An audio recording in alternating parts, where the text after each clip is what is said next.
I'm live. Vinny, you got to knock it off, buddy.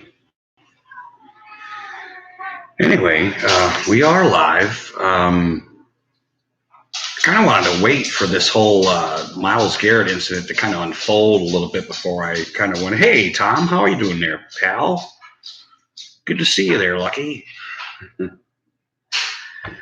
Anyway, yeah, I wanted to, I know it's going to be glitchy for a little bit because my computer sucks and it takes a little catch up. Anyway, thanks for getting on, guys.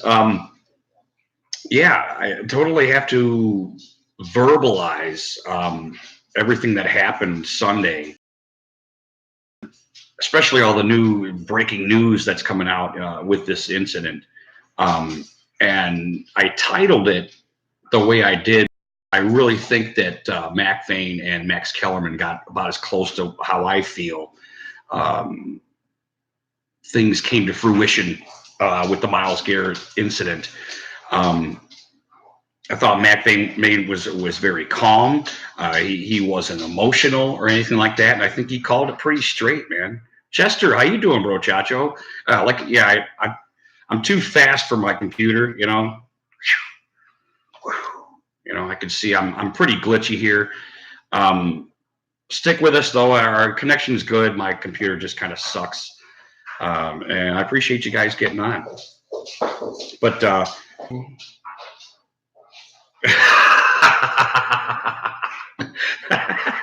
that's a good one. I like that. Oh, here's to you, Lucky. That's a good one. Thanks for jumping in, dude. That's a good one. I like it. Oh, but anyway, I think both Mackvayne and Max Kellerman are about as close, to my opinion, which is why I titled it like that, not to just get a bunch of hits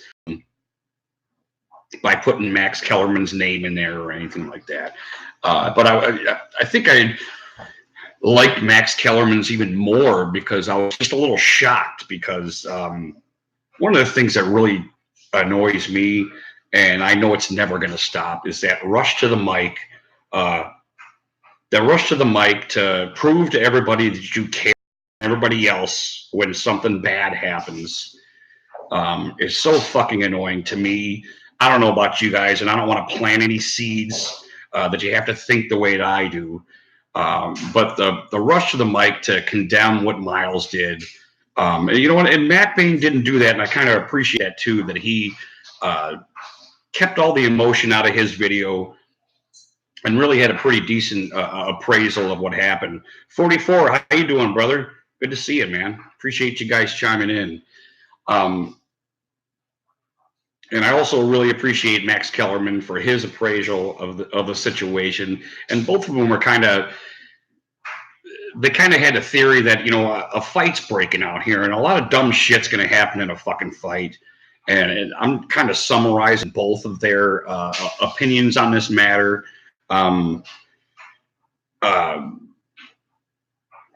Most of all, Max Kellerman one of the points I really liked that I think is true is that Mason Rudolph tried to take off Myles's helmet, and then Myles tried to take off Mason's helmet after that and was successful. And that was the difference between what happened. I think Matt might have touched on that a little bit too. I could be wrong. It was a little while since I watched the video, but I just really appreciate him as a Pittsburgh band coming out and giving a pretty decent appraisal of what happened. Pardon me, I'm a little parched. Beer. And it is a great pleasure to be here, I must say. Very good, very good. Yeah, the back to the rush to the mic, where everybody just kind of comes out, and it is the media too. It's not just the players and stuff like that, and all the historical players that ask. You know, they pretty much make their rounds through everybody. And some of the guys were pretty close to that opinion too. It was kind of a fight breaking out. And I know Myles was kind of all by himself there with a couple of Pittsburgh guys. But a lot of bad shit's going to happen when that shit happens. First and foremost, I have to say, starting off this video, one of the things I have to do is make sure that I'm not a hypocrite. If I get the opportunity to do so. And I have to admit, I was calling for such a thing to happen. I'm not talking to the helmet on the skull of Mason Rudolph, because you guys all know, if anybody watches this or watches the Rudy G. Funk show, you all know that I like Mason Rudolph, that I liked him come out of the draft. I still like him now to this day. And I don't wish, for a helmet to be placed on his crown by a 350-pound, fucking monster. Okay, that's not what I'm wishing for. But coming up into this Pittsburgh game, if you're a Browns fan, don't tell me you weren't wishing for the kind of game that we had. And some of the stuff that came out at the end to fruition. It's just, I'm just being honest with Randall and his hit. Obviously I don't want his ears to be bleeding. I don't wish that upon anybody, but we want to hurt the Steelers. The Steelers have been whooping our ass, making us look foolish for, 20 or 30 years. I don't want to fucking count anymore. It's getting ridiculous. They wiped their asses with us for so many years. And I understand a lot of us Steelers guys, you get emotional when that kind of shit happens to you. We all do. When you the game was already over,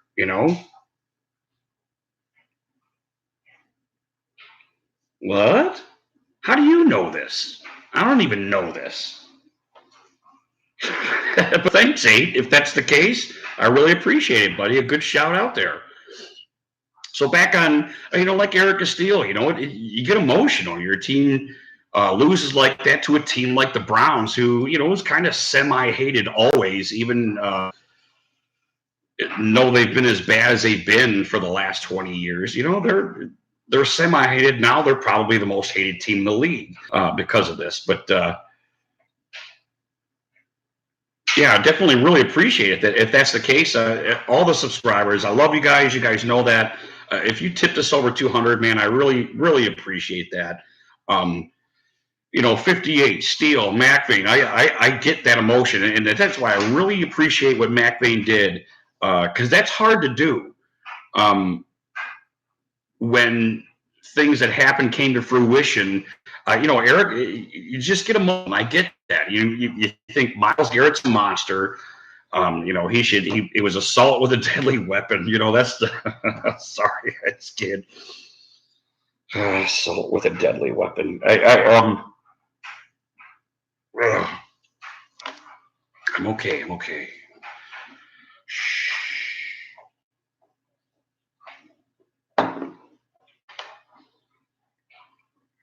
Just the assault. I just want to touch on the assault with a deadly weapon here for just a second. And maybe this isn't a great analogy, but let's just say your wife comes at you with a knife or something.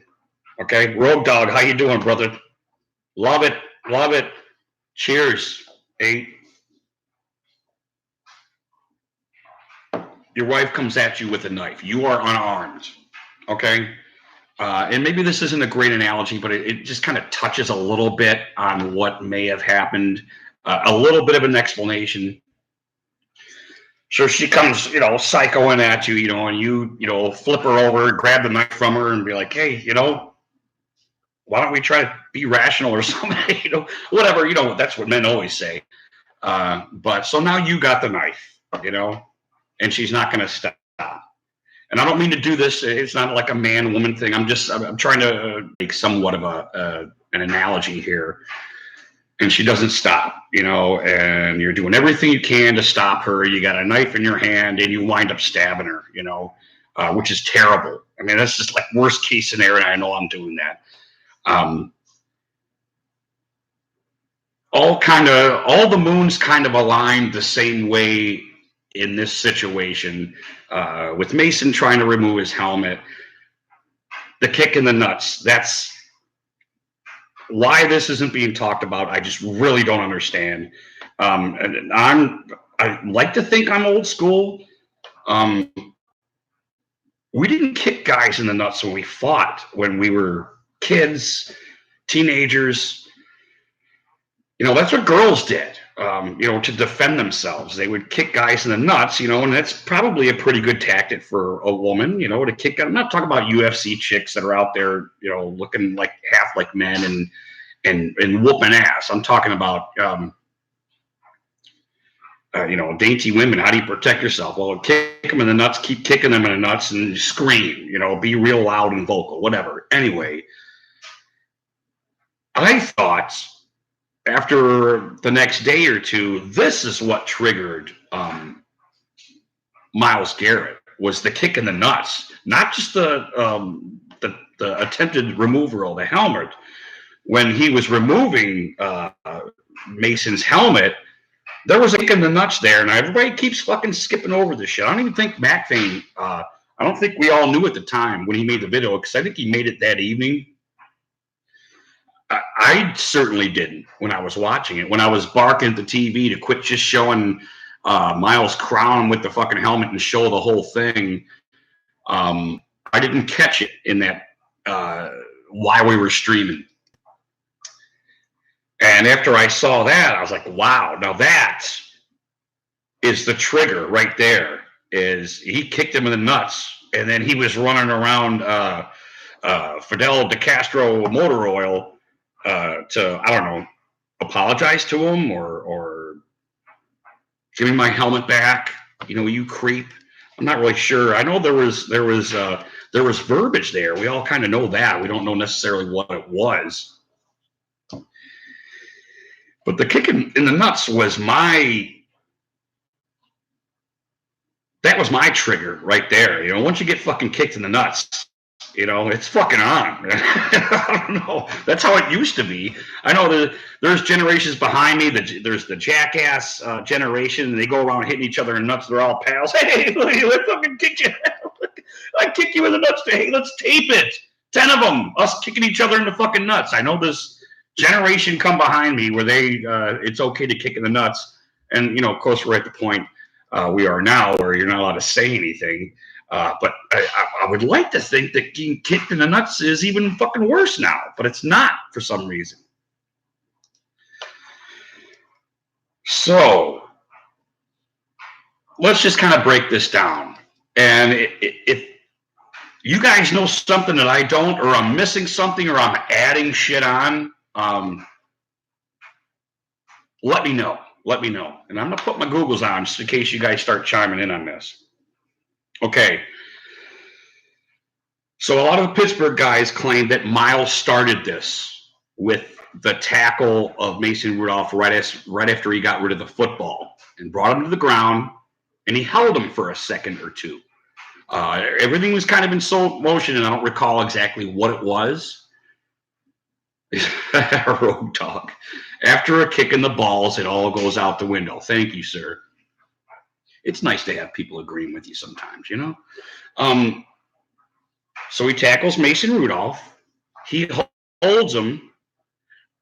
They were talking. I couldn't see Myles because I think his head was kind of buried, but I saw Mason Rudolph, his mouth moving as he's trying to pry his helmet off.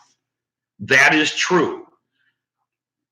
Now, if I'm not mistaken, because I did watch Mason Rudolph, he didn't say I wasn't trying to take his helmet off. He said he was trying to get him off of him. And when I try to get somebody off of me, I don't try to take their helmet off. I could be wrong. It's kind of a lie there. Is he stretching the truth or is he lying? Because it looked to me like he was trying to twist his helmet off of his head. So he's stretching the truth right there. And like I said, I still like Mason Rudolph. I know all this shit happens and all kinds of funky, weird ass shit happens. How you doing, Eric? Good to see you, buddy. We were just breaking down the video here, and I just got to the part where Mason was, it would appear to me, trying to take off Myles' helmet, but he claimed that he was trying to get him off of him. Okay.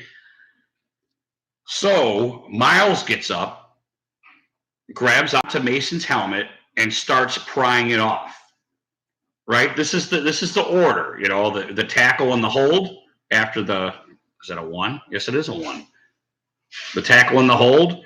Mason tries to take his helmet off, or I could be wrong. I guess that's a matter of opinion. He might be just trying to get him off of him.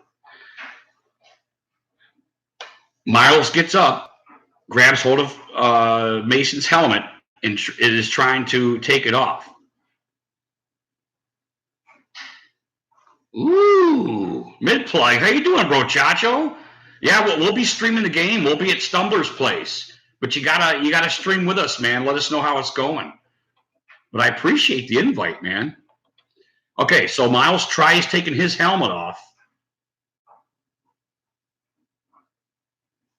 Okay, well we'll get to that too, Eric. We're gonna get to that too, and I don't want to try and scurry and try to get this done real quick because it sounds like you got to go. But I appreciate just dropping in here. So Myles gets up, tries taking his helmet off, and this is where Fidel Castro starts kind of muscling Myles a little bit, right? And I think he actually helped Myles get his helmet off, trying to take him out. He didn't know that. He didn't, in my opinion, De Castro is like a fucking sheepdog here, you know?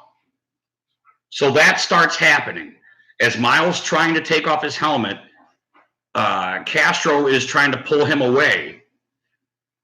And in the midst of De Castro trying to pull him away, Mason kicks him in the nuts. And it was like a kick push, you know, it was like what do you call it? A Kareem Hunt thing. You know, it wasn't really a kick like a punch, you know, it was a kick push, you know.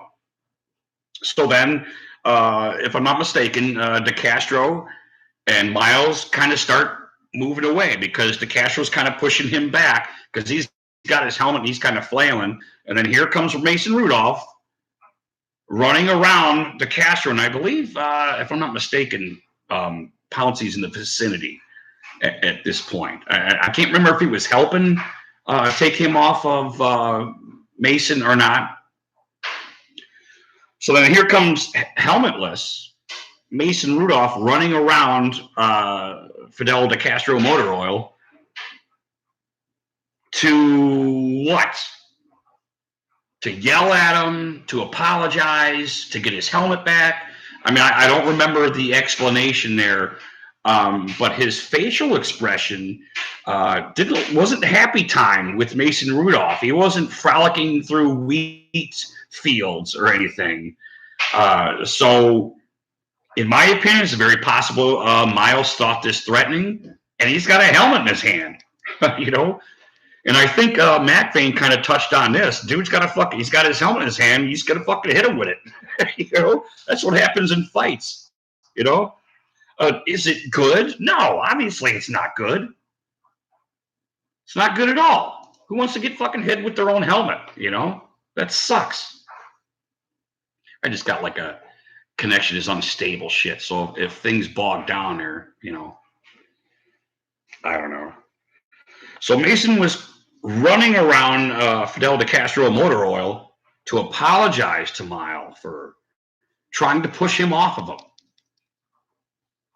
He must have forgot that he kicked him in the nuts. Or was he saying, well, I kicked you in the nuts, I'm going to, stick this up your ass too? I don't know.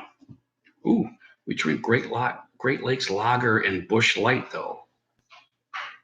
Great Lakes Lager? Which one is that, mid-plug? I don't mean to stop the story here, but Great Lakes Lager.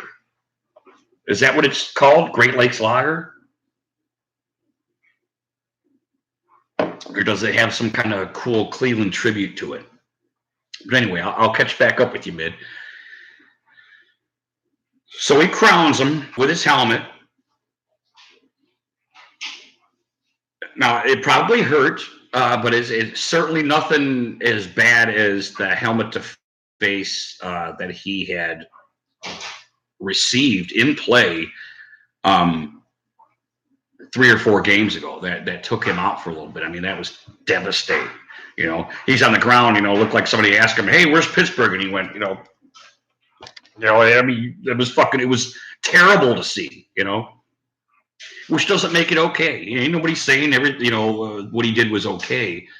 But this is a kind of natural series of events that happens when you get a bunch of big guys fighting. He had his helmet in his hand. I'm not saying I would do the same thing because, to be honest with you, DeCastro was the sheepdog in this whole thing. He wasn't fucking around. He was just trying to keep Myles off of Mason and keep things separated. He was the police in this thing. He wasn't fucking with the one dude and kicking the dude. He was trying to stop everything. And after Myles hit him with the helmet, he just like tackled him to try to secure the situation. Now Pouncey pounced. And this is where I kind of deviate with Mackvayne here because I'm not really. I've never been in a gang fight. Every fight I've ever been in has always been one-on-one. I can't say that if this happened to me, that gives me the right to run around what is a defenseless guy at this time and kick his head and punch him and do all kinds of stuff. So I'm not really big on the Pouncey thing. That was okay. That could just be me. I don't think I would do that. Once a dude was down and defenseless, that I would do that. But that's what happened. And if I missed anything, if I missed it, yeah, I don't think any of them. This is where I think the NFL really screwed up, and they went to the Justice Warriors instead of the football fans, in my opinion. I'm not talking about just the Pittsburgh fans. The NFL had an opportunity here to really make a lot of money. I know a lot of you guys probably hate that when I say that, but they could have done something like, hey, let's get these guys together. We'll make a commercial because everything's fucking image now, You guys, we're gonna get together. We're gonna make this commercial. We're gonna take all your fines. We're gonna give it to charity, like some bully charity or something like that, and we'll just go through an honest appraisal of what happened via like documentary style, where Mason gets up and said, hey, I was really having a bad game. I thought Myles held me a little bit too long after that tackle. I started to get upset. I started to take his helmet off. You know what I mean? And go through this series of events and let them explain why it's a bad thing, how easy it is to get triggered like that. And you really got to try to be professional and stuff like that.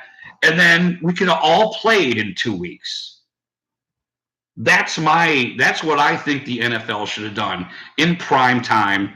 And I guarantee you that would have been they would have made so much money off of that game if they'd have just done that. But no, the NFL held strong, held to the Justice Warriors. There is justice. Myles not going to play. Pouncey's going to miss the game. Pouncey's not going to play in the fucking Browns game. Don't you think that fucking sucks? I mean, that fucking sucks. I don't want any of them suspended, I don't want Mason suspended. It was a fight, and that kind of fucking shit happens. And to go down that Justice Warrior road that the NFL, I just don't think it's fucking healthy, man. I just don't. I keep hearing that too. Maybe we should start talking about now what Myles came out with. Because this is really, I find this really hilarious that none of our media believed him. The Cleveland media, Eric. You know how passionate you are about the fucking Pittsburgh Steelers, Mackvayne, Steel 58. You guys know how passionate you are about the health of your team, and our media doesn't believe Myles. And then I don't even think I heard anybody give him the benefit of the doubt because he didn't say it right after the game. as if this was concocted to try to get him to play. And I heard you say that, and I know what you're saying, because that's what our media was thinking, you know. And I didn't hear anybody. I heard everybody say they kind of didn't believe it in a certain way.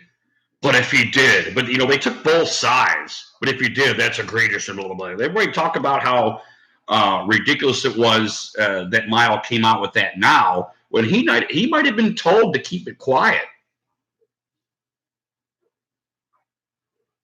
Myles lies about the racist term.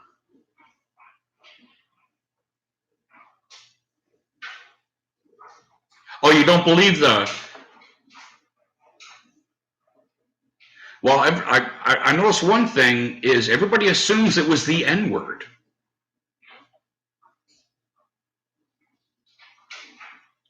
Do you believe? Well, I don't know. I really don't know. I didn't just assume that, which a lot of other people did, that he said some sort of racial slur to him. I heard that like the whole day after that. Right, and I know that happens all the time. I'm just surprised that they rushed to that judgment right off the bat here on Myles, who has been wonderful up until this point. As a stand-up citizen, for the most part, And I keep hearing that too. And how would you feel if your own media doesn't even fucking back you up? I find that a little extraordinary. And I just told you guys that Mason Rudolph said he was trying to get Myles off of him instead of take off his helmet. Do you think Mason Rudolph was lying? That's what I have to ask you guys right now. Was Mason lying when he said he was just trying to get Myles off of him? Or was he trying to twist his helmet off?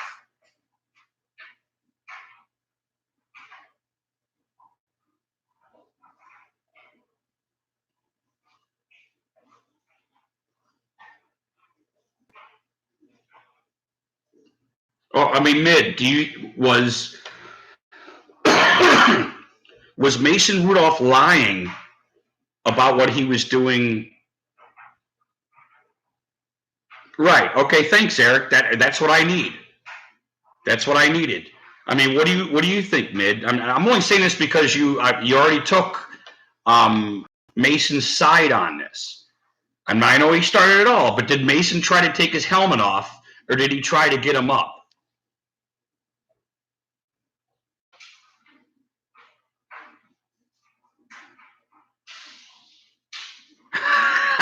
No, wait a minute. Let's not get off subject.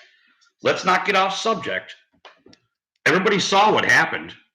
Everybody saw that Mason was trying to get his helmet off.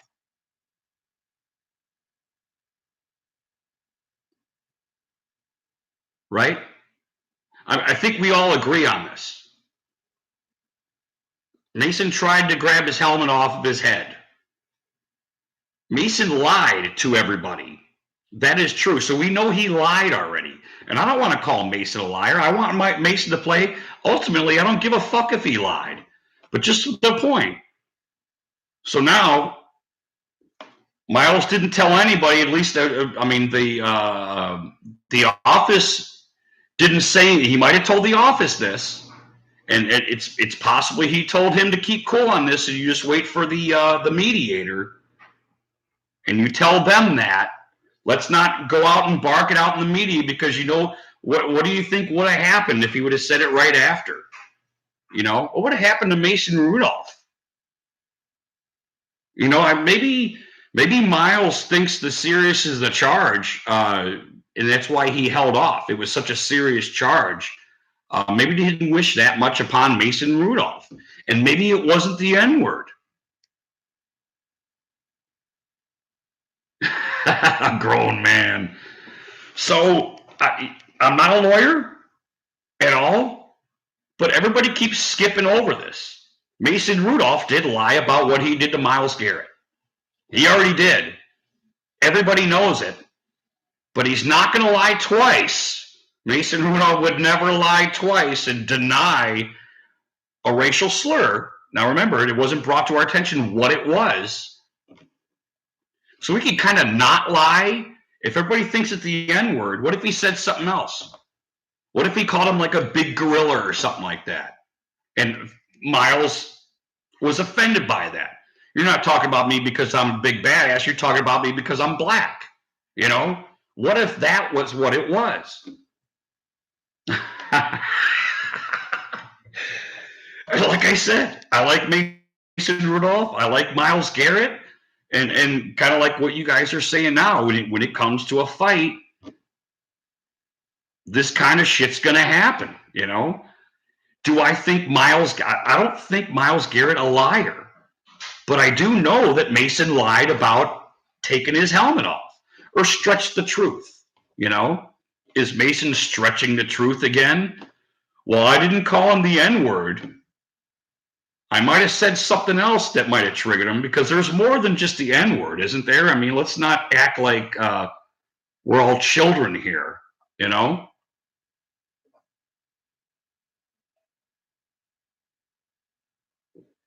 Or we can. Drunk children. So I really just wanted to bring that to your guys' attention because I noticed that nobody is talking about it.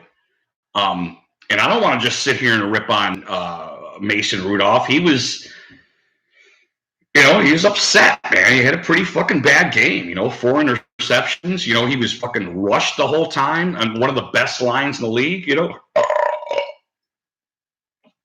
I mean, the Steelers have like one of the best offense, if not the best offensive line in the league. Cue the Baker pre-game drums. I gotta piss. I'll be right back. Excuse me. Oh.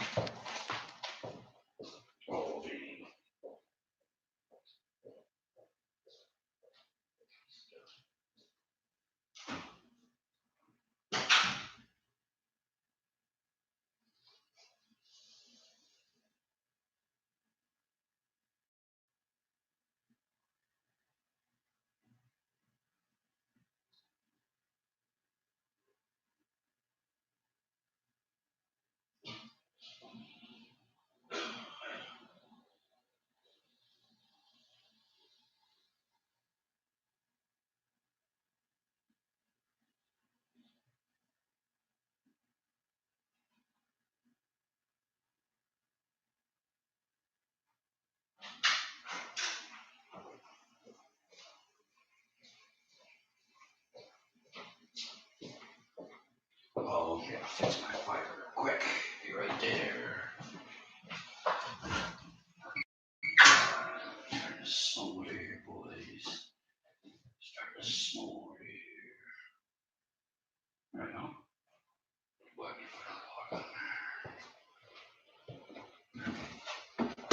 Another big boy.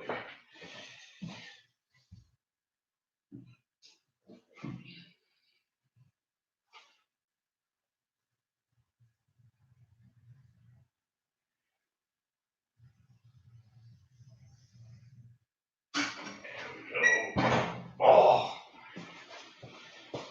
I guess I might as well grab a smoke while I'm fucking around here. Sorry, guys. Give me a second. I'm gonna grab a smoke too. What are you gonna do, Vinny boy?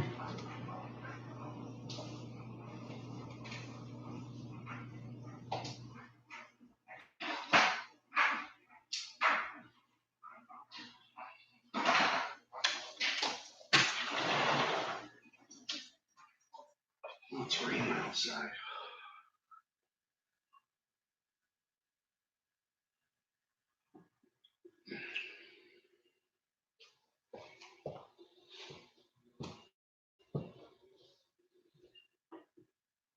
So anyway, and I wasn't trying to get into your guys' shit, but I just thought it weird that all of our media just assumed that Myles Garrett was lying. I thought that was weird that they took that first. And then I heard, I don't know if it was Ian Rappaport or somebody got on there And he says the league knows. The league knows already. They have audio.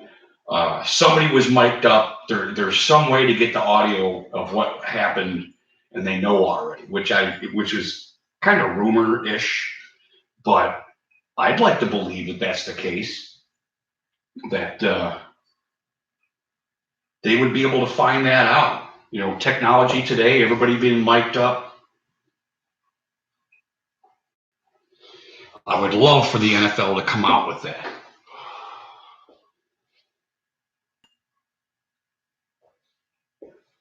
I don't know if you guys heard that or not.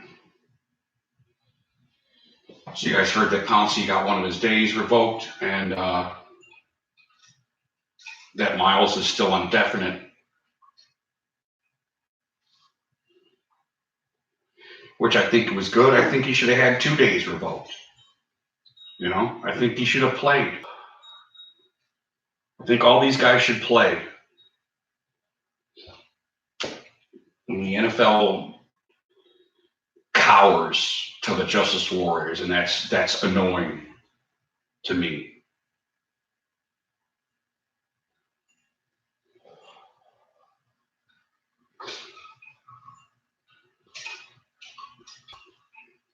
I don't know. I always thought, and I still hear that the NFL is this great, powerful, almighty, such and such, and they bow to Justice Warriors every second they fucking can. How much power do you have if you bow down every time there's any kind of fucking protest, you know?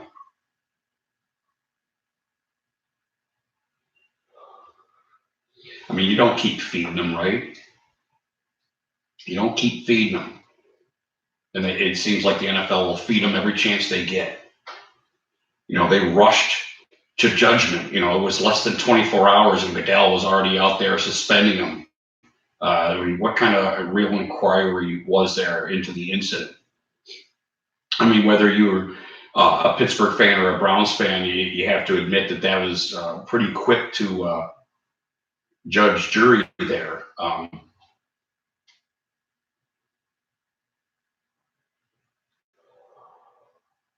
I don't know. I know it's going to take time for things to totally unfold, but this incident sure is interesting. That's for sure.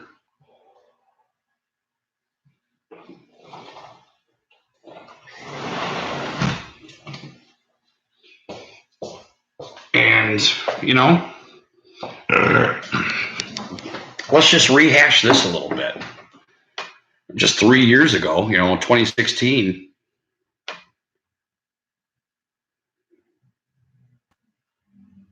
Bruce Drennan.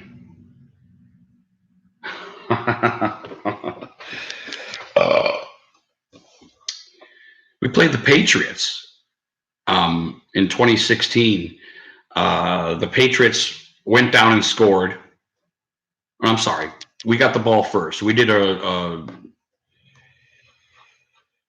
run pass and went 3 and out. Patriots went down and scored, and then Cody Kessler took it right down and scored. The next play, the kickoff, you know, the Patriots buried us on the 5 or something like that. Well, that first play, Fat Tower was unblocked, and he hurt Cody Kessler. Cody Kessler was out of the game. So Kevin Hogan went in. They hurt Kevin Hogan. He went out of the game. Jesus with a clipboard came in. They hurt him. He had to go out of the game. If I'm not mistaken, we went through 5 quarterbacks that game. 5. How many teams experienced that shit, you know? Here we are 3 years later, and like half the league's getting fucking fined and kicked out of games, you know, because of scuffle, you know? Now, did it look bad? It wasn't the worst thing I've ever seen, and I heard that for 3 days straight from all the I care more than everybody else people that I was referring to that just love to come out and be the first one to care more than you do. And I just kind of wanted to rehash that, and I need another beer. God damn it. I really don't want to rehash everything that's happened to the Browns over the last 20 years. And what happened in that game was the epitome of a lot of Browns fans' rage. And we have a team that, what's the word?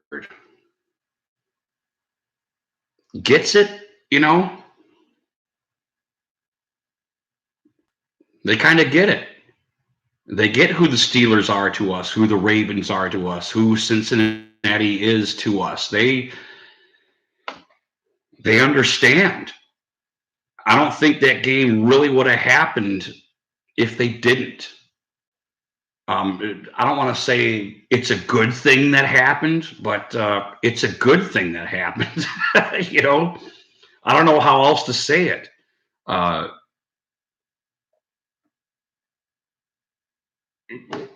Although a lot of the stuff that was coming out of the Pittsburgh camp after this, I loved what Tomlin said. You saw what the tape was, when he came out for his conference. You saw what the tape is. I ain't talking about it anymore. You guys just watch the tape. That's a great. It's like the best answer ever. I ain't fucking talking. I ain't insinuating anything. Some of the stuff that trickled out of Pittsburgh, I was really surprised of because I really respect Pittsburgh as an organization. But like admitting to the chick reporter that we were bullying them, stuff like that, I was really surprised.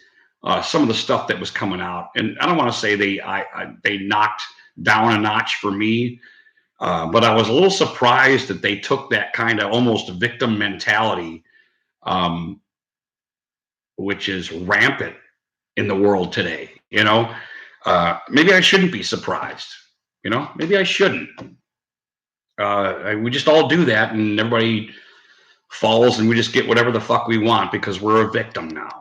I don't. I was really surprised that Pittsburgh kind of, as a whole, took that kind of stance that this was done to them, and the game was over.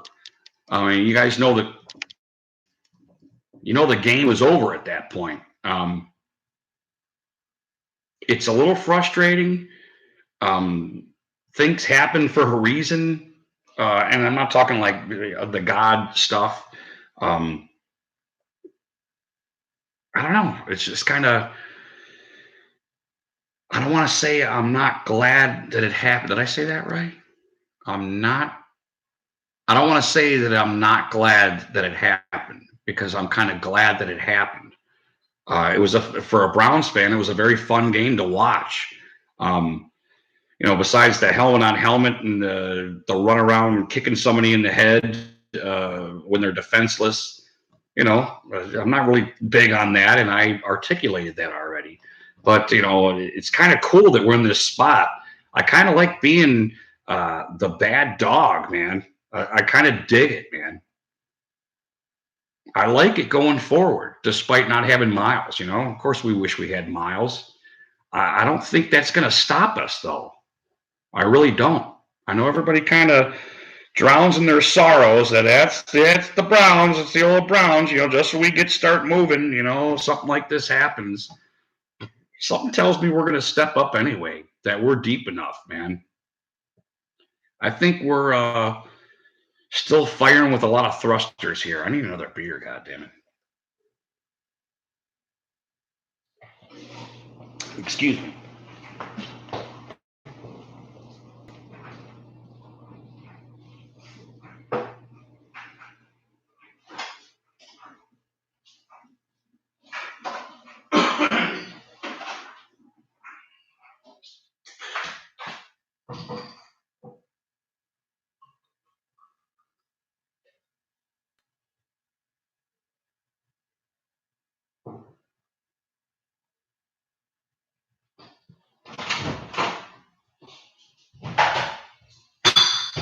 Ooh, that was glass on glass, baby.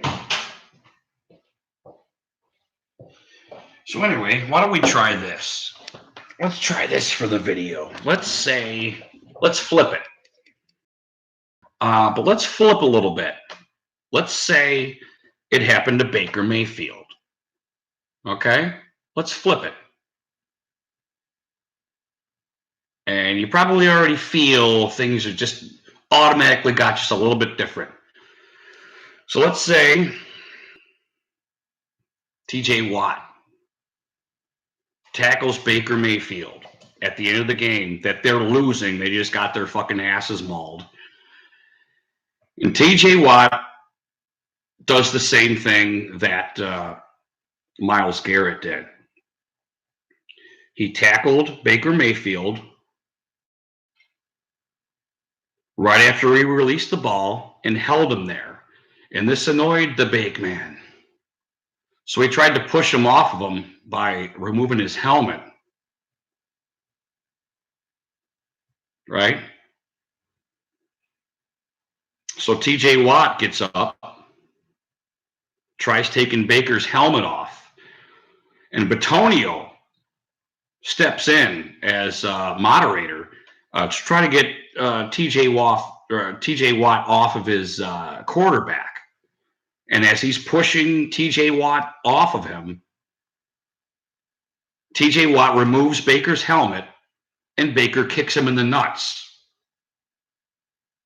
So then Batonio continues this pressure on him, pushing him. And then the big man runs around Batonio aggressively, and TJ Watt hits him over the head with his own helmet. So now Greg Harrison runs around Batonio after Batonio tackles TJ Watt to the ground and starts beating and kicking him in the head. Greg Harrison. You know why I said Greg Harrison? Because he has a history of violence. He's already kicked one man in the face. What do you think would have happened then? And then Baker comes out and says, I was just trying to get TJ off of me. You know, how would that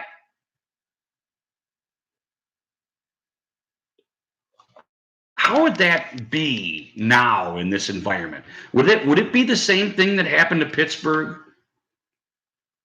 I don't know. Something tells me it'd be a little bit different. I could be wrong. And I hate to kind of do that, but it just felt relevant to actually do that. I gotta let my dog in. Hi, Vinny. Come on in, pal.